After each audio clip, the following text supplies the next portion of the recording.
Krisis di tahun 2030 di depan mata, menjadikan dunia terasa gelap. Tahun 2030 tinggal beberapa tahun lagi. Sudah siapkah kita menghadapinya? Apa saja hal yang harus kita persiapkan? Apa saja hal yang harus kita jauhi dan kita buang? Serta bagaimana cara kita menghadapinya? Di video kali ini kita akan kupas hal cara menghadapi dan mengatasi krisis di tahun 2030 nanti yang tidak lama lagi besar kemungkinan akan terjadi. Sebelum kita kupas menghadapi krisis 2030, saya akan kupas dulu tentang krisisnya. Kita bisa bayangkan, andai kata saat ini kita punya uang simpanan dan bertahan hingga di tahun 2030, namun jumlah uang yang kita anggap banyak atau kita anggap cukup banyak pada saat ini dengan jumlah segitu, tapi di tahun 2030 jumlah uang yang kita simpan selama ini malah justru jauh jatuh nilainya hingga beberapa kali lipat. Contoh sebagian saja, pada tahun 1980-an atau 1990-an, semua harga jauh lebih murah dari sekarang. Seperti halnya rokok Gudang Garam Internasional isi 12 batang, harganya masih sekitar di bawah 5.000. Tapi sekarang, di tahun 2025 ini saja, harga rokok Gudang Garam Internasional sudah di atas Rp20.000. Begitu juga barang lainnya seperti minyak makan, beras, gula, dan bahan-bahan lainnya. Nilai uang sekarang akan jauh berbeda pada saat krisis nanti. Jika sekarang kita punya uang 18.000, bisa buat beli beras 1 kilo. Tapi pada saat krisis nanti, uang 18.000 tidak cukup untuk membeli beras 1 kilo. Krisis tahun 2030 bukan tanpa alasan. Bukan hanya terjadi di Indonesia atau negara Asia saja, tapi akan terjadi mungkin seluruh dunia. Hal ini disebabkan oleh beberapa faktor yang diantaranya, yang pertama, faktor iklim dan cuaca yang menyebabkan kemarau panjang dan banjir yang bisa berdampak pada gagal panen bagi petani. Yang kedua, perang tarif atau perang dagang yang menyebabkan harga barang menjadi naik karena pajak juga ikut naik pada barang impor utamanya. Sehingga masyarakat sulit untuk memiliki barang karena harga jauh lebih tinggi dari biasanya. Yang ketiga, perang fisik antar negara.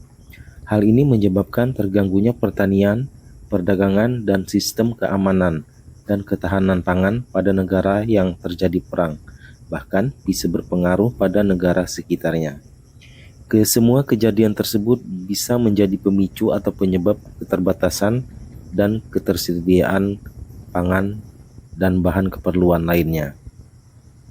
Jika bahan keperluan kita hanya pada barang elektrik ataupun barang elektronik, harganya naik sehingga sulit bagi kita untuk membelinya, mungkin kita masih bisa santai.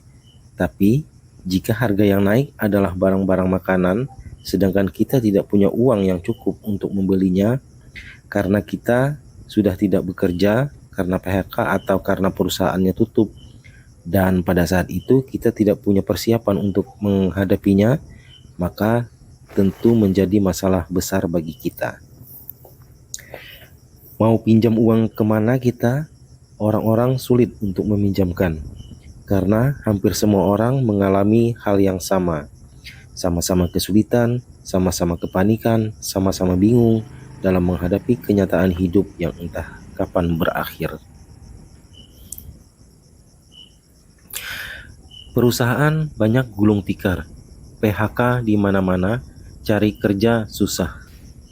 Petani banyak yang gagal karena cuaca dan iklim, dan modal usaha yang susah didapat. Krisis pangan makin merajalela. Perang dan kerusuhan mengancam dunia. Pangan pun makin langka.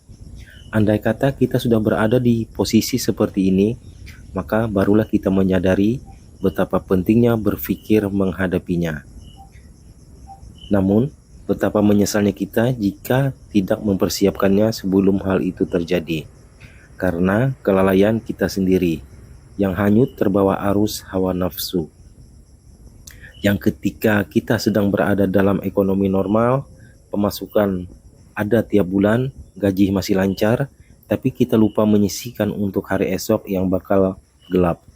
Usia makin tua, tubuh cenderung sakit-sakitan, cari kerjaan makin susah, sedangkan kita masih mengikuti gaya hidup, hawa nafsu yang tidak ada habisnya. Makin diikuti, makin terbawa arus. Ibarat minum air laut, makin diminum, makin haus. Ini bukan bertujuan menakut-nakuti ataupun mengajak orang-orang untuk melulu mengejar dunia. Tapi konten ini cenderung mengajak orang-orang untuk berpikir tentang bagaimana menghadapi hari esok agar tidak timbul penyesalan. Teman-teman, berikut cara mempersiapkan diri untuk menghadapi krisis di tahun 2030 yang diklaim bakal terjadi nanti. Yang pertama, biasakan tontonlah konten video yang berisikan tentang cara menghadapi krisis. Yang kedua, tontonlah video yang berisikan tentang bagaimana cara hidup hemat. Yang ketiga, tontonlah video yang berisikan tentang bagaimana cara agar kita tetap bisa menabung walau penghasilan terbilang minim. Yang keempat, tontonlah video yang berisikan tentang bagaimana membangun hari esok yang lebih baik. Yang kelima, tontonlah video yang bersifat memberikan motivasi dalam berkarya dan berpikir. Persiapkanlah usaha sendiri yang bisa untuk bekal nanti, yang tidak bergantung pada usaha orang lain, misalnya berkebun, beternak, atau jualan. Siapkanlah modal sejak dini untuk usaha tersebut. Pelajarilah ilmunya atau sambil menjalankan usaha kecil-kecilan sambil belajar sejak dini. Usahakan jangan langsung berambisi besar dengan modal besar dan langsung jumlah besar ketika awal memulainya, karena masih dalam tahap belajar, agar bisa meminimalisasi kerugian jika terjadi kegagalan. Yang kedelapan, mulailah belajar berusaha sendiri, belajar bertukar pikir dengan orang-orang yang sefaham tentang membangun hari esok, mulailah menuntut ilmunya. Dengan begitu, semoga kita semua tidak hanyut terbawa arus gaya hidup dan hawa nafsu, dan semoga kita tidak tertekan dalam krisis nanti. Akhir kata, semoga yang nonton video ini diberi kesehatan, kesejahteraan, dan pikiran sehat ke depan. Semoga video ini bermanfaat. Mohon maaf jika ada kesalahan lisan ataupun tulisan dalam video ini.